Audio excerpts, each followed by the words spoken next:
Bismillahirrahmanirrahim. Assalamualaikum warahmatullahi wabarakatuh. Salam sejahtera bagi kita semua. Nama saya Budiman, Sarjana Hukum, NPM 2010-21104,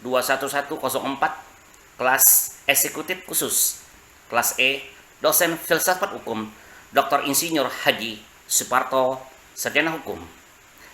Adapun judul yang saya presentasikan ini adalah Dilema Pajak Mineral Bukan Logam dan Batuan di Pemerintah Kabupaten Rokan Hilir. Di dalam Undang-Undang Republik Indonesia Nomor 28 Tahun 2009 tentang pajak daerah dan retribusi daerah, bahwa pajak daerah dan retribusi daerah merupakan salah satu sumber pendapatan daerah yang sangat penting guna membiayai pelaksanaan pemerintah daerah. Di dalam undang-undang tersebut ada 11 pajak yang menjadi kewenangan daerah dalam meningkatkan pendapatan asli daerah atau yang disebut dengan PAD. 11 pajak tersebut antara lain: 1. Pajak hotel, pajak restoran, pajak hiburan, pajak reklame, pajak penerangan jalan, pajak mineral bukan logam dan batuan, pajak parkir, pajak air tanah, pajak sarang burung walet, pajak PBB sektor pedesaan perkotaan atau yang dikenal dengan sebutan P2, pajak perolehan atas tanah dan bangunan atau yang dikenal dengan BPHTB. Semua jenis pajak tersebut sudah memiliki peraturan-peraturan daerah. Untuk pajak mineral bukan logam dan batuan memiliki peraturan daerah nomor 10 tahun 2011 dan peraturan Bupati Rokan Hilir nomor 38 tahun 2011. Apa itu pajak mineral bukan logam dan batuan?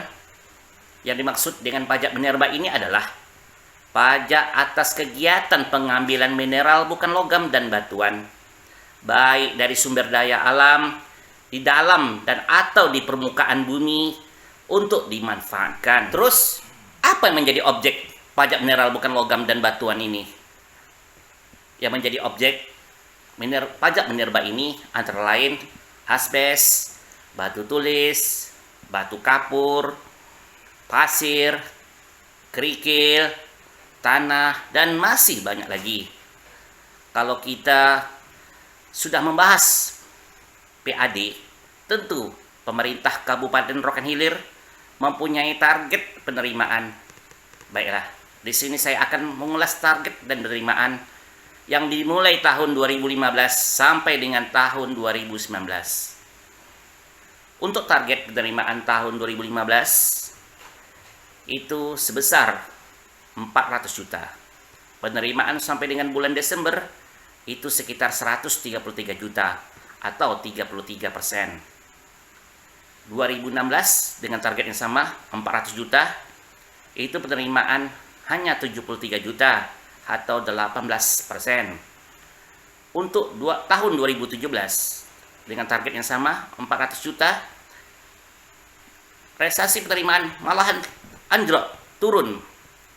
Itu sebesar 8 juta sekian, hanya 2%. Untuk tahun 2018 yang targetnya semula 400 juta turun menjadi 200 juta.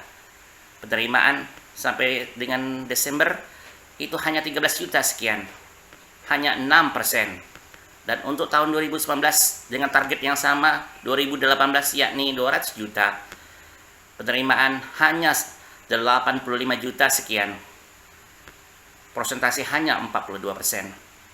Melihat dari target dan penerimaan tersebut, sungguh sangat jauh apa yang diharapkan. Untuk target 2018-19 menjadi turun dari target-target sebelumnya. Baiklah, kenapa hal ini bisa terjadi? Hal ini disebabkan adanya surat edaran pemberlakuan Undang-Undang Nomor 3 Tahun 2020 yang merupakan perubahan Undang-Undang Nomor 4 Tahun 2009 tentang pertambangan minerba yang diterbitkan oleh pemerintah, yang mengharuskan perizinan minerba ini diatur oleh pusat dan tidak boleh lagi dilakukan di daerah.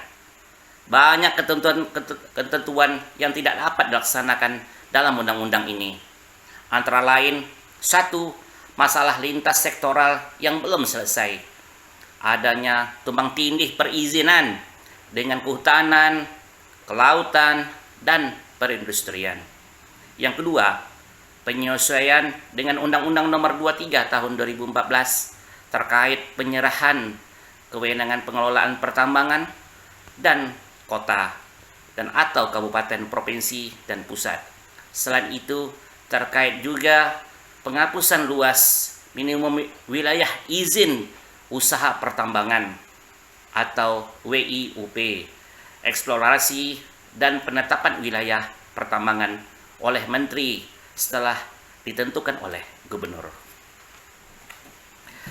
Pajak minerba ini dalam undang-undang ini mengatur wilayah hukum pertambangan yang menginventarisasi seluruh sumber daya alam yang ada di Indonesia dengan syarat sangat ketat sehingga tidak mengganggu lingkungan. Dari ulasan undang-undang ini, komposisi hanya mengakomodasi kepentingan pelaku industri batubara.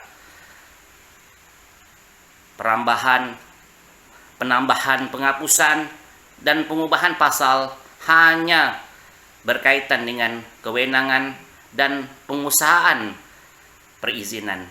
Tidak ada mengakomodasi kepentingan dari dampak industri pertambangan dan kepentingan rakyat di daerah. Kalau kita menyimak dalam Undang-Undang Nomor 28 Tahun 2009, undang-undang tersebut dibuat dan disahkan adalah implementasi, yakni Undang-Undang dari Nomor 232 Tahun 2004 tentang pemerintahan daerah, sebagaimana atas Undang-Undang Nomor 32 Tahun 2004 tentang pemerintahan daerah dan Undang-Undang Nomor 33 Tahun 2004 tentang perimbangan keuangan antara pemerintahan pusat dan pemerintahan daerah. Maka penyelenggaraan pemerintah daerah yang dilakukan dengan memberikan kewenangan yang seluas-luasnya disertai dengan pemberian hak dan kewajiban menyelenggarakan otonomi daerah dalam kesatuan sistem penyelenggaraan pemerintahan negara. Terus, di mana tujuan dari otonomi daerah itu sendiri? Demikian presentasi ini saya persembahkan. Lebih kurang saya mohon dimaafkan. Saya tutup dengan jalan-jalan ke kota Bagan Sepiapi, Kabupaten Rokan Hilir dengan julukan Kota Seribu Kubah.